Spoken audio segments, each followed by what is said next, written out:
Hello everyone, कैसे आप सब। आई होप आप सब बहुत अच्छे होंगे, एंजॉय कर रहे होंगे। दोस्तों, स्टडी विद सुशील गौर के यूट्यूब चैनल पर आप सभी का बहुत बहुत स्वागत है।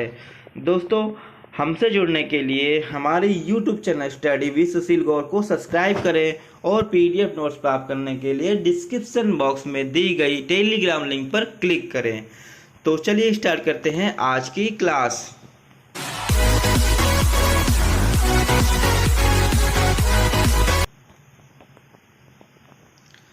दोस्तों, एनसीईआरटी की सीरीज को आगे बढ़ाते हुए आज हम पढ़ेंगे कक्षा 6 के इतिहास का अध्याय 2 और 3 से संबंधित जितने भी महत्वपूर्ण फैक्ट होंगे उन सब को डिस्कस करेंगे। तो चलिए शुरू करें।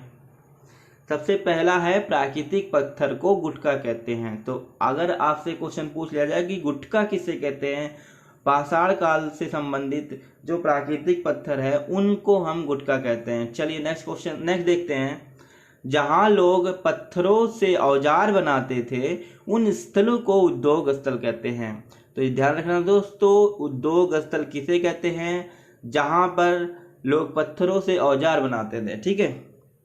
नेक्स्ट है, भीमबेटका कहाँ पर स्थित है? तो याद रखना, भीमबेटका जो है मध्य प्रदेश में स्थित है। ठीक। चलिए नेक्स्ट देखते हैं। आवासीय पुरा स्थल, अभी क्या है, उद्योग स्थल था, अब पूछ रहा है आवासीय पुरा स्थल। ठीक है। तो आवासीय पुरा स्थल उन्हें कहते हैं जहां लोग रहा करते थे, जैसे कि गुफाओं में, कंदराओं में। ठीक है। ये गुफाएं और कंदराएं क्या होती थी उस समय? बिल्कुल सही, आवासीय पुरा स्थल कहलाती थी। ठीक है। चलिए नेक्स्ट देखते हैं। पाषाण औजारों का निर्माण।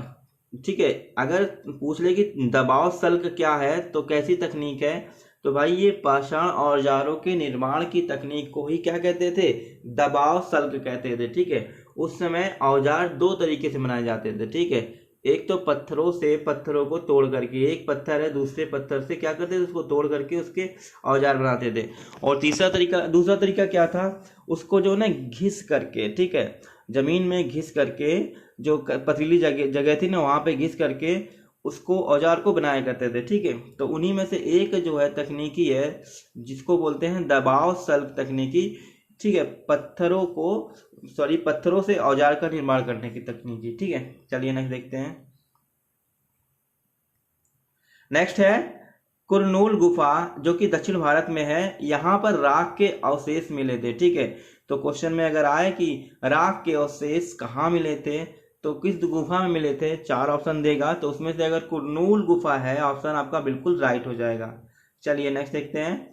पुरा स्थल, जहां औजार, बर्तन और इमारतें जैसी वस्तुओं के अवशेष मिलते। ठीक है। अभी देखो क्या था, एक था उद्योग स्थल, दूसरा था आवासीय पुरा स्थल, और एक क्या है, ठीक है, पुरा स्थल। तो इनमें क्या है, तीनों अलग अलग है। ठीक है। तो पुरा स्थल क्या था? जहां औजार, बर्तन और इमारत जैसी वस्तुओं के अवशेष मिले। ठीक है। चलिए नेक्स्ट देखते हैं। आरंभिक काल को पुरा पाषाण काल कहते हैं। ठीक है। चलिए नेक्स्ट देखते हैं। पुरा पाषाण काल लगभग आज से 20 साल पहले और 12,000 साल पहले के दौरान माना जाता था। मतलब 20 लाख से 12,000 साल तक का, ठीक है, जो काल था वो पूरा पाषाण काल था। ठीक है। चलिए नेक्स्ट देखते हैं।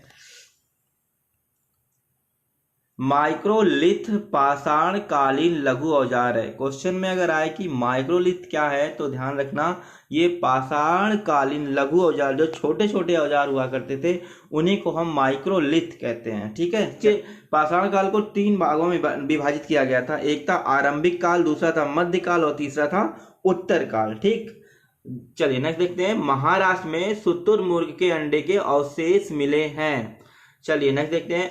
इन अंडों से मनके बनाए जाते थे। मनके मतलब जो गले में पहनने वाला होता। ठीक है। ये मनके, ओके, याद रखना, जो गले में उस समय पहना करते थे ना, गले में, हाथों में, उन मनकों की बात कर रहा है। ठीक है। इन अंडों से बनाया जाता था।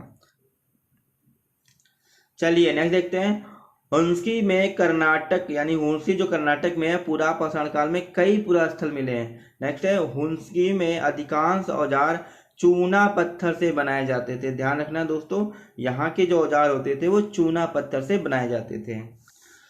चलिए अध्याय 3 देखते हैं। चैप्टर का नाम है भोजन, संग्रह से उत्पादन तक। ठीक है, देखिए मेहरगढ़ जो है इस समय पाकिस्तान में है। यहाँ गेहूं, जौ, ये जौ था, ठीक है, जौ, गेहूं, जौ, भेड़, बकरी आदि के अवशेष प्राप्त हुए हैं। ठीक है, मेहरगढ़ में, ध्यान रखना। नेक्स्ट है कोल्डिवा। कोल्डिवा जो कि आधुनिक उत्तर प्रदेश में है।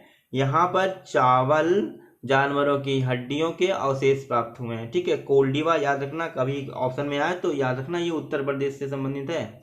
नेक्स्ट है महागढ़। महागढ़ ये भी उत्तर प्रदेश में था। यहाँ चावल, मिट्टी पर खुरों के निशान, जो जानवरों के खुर होते हैं ना, उनके निशान प्राप्त हुए थे। चलिए नेक्स्ट देखते हैं गुफ्रकाल। गुफ्रकाल आधुनिक कश्मीर, यहाँ गेहूं और दलहन के अवशेष प्राप्त हुए हैं। ठीक है, चलिए नेक्स्ट देखते हैं बुर्ज होम। बुर्ज होम ये कश्मीर में, ठीक है, इस समय का कश्मीर है। यहाँ गेहूं, दलहन, कुत्ते, मवेशी, भेड़, बकरी के अवशेष प्राप्त हुए हैं। ठीक, चलिए नेक्स्ट देखते हैं चिरांद। चिरांद जो है इस समय का बिहार। यहाँ गेहूं, हरे चने, जौ, भैंस, बैल आदि का जो है आदि के अवशेष प्राप्त हुए हैं।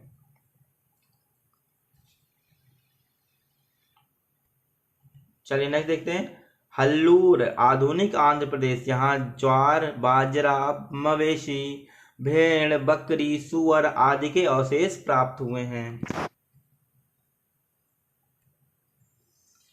पयामपल्ली, ठीक है, ये भी आंध्र प्रदेश में है। यहाँ काला चना, ज्वार, बाजरा, मवेशी, ठीक है, भेड़ होना चाहिए, भेड़, सुअर के अवशेष प्राप्त हुए हैं। ठीक है, चलिए नेक्स्ट देखते हैं मेहरगढ़ में एक कब्र।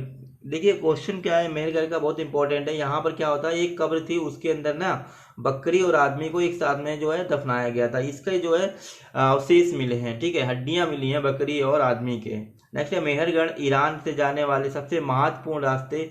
बेलम दर्रे के पास एक हरा भरा समतल मैदान है। अगर मेहरगढ़ की बात की जाए तो मेहरगढ़ ईरान जाने वाले सबसे महत्वपूर्ण रास्ते, बेलम दर्रे के पास एक हरा भरा समतल मैदान है। दोस्तों जो मेहरगढ़ है वो पाकिस्तान में है। ठीक है, याद रखना, पाकिस्तान से ईरान जाने वाले रास्ते की बात कर रहे हैं। नेक्स्ट है दाओजली होर्डिंग। अब ये क्या है और कहाँ पर है, चलो देखते हैं।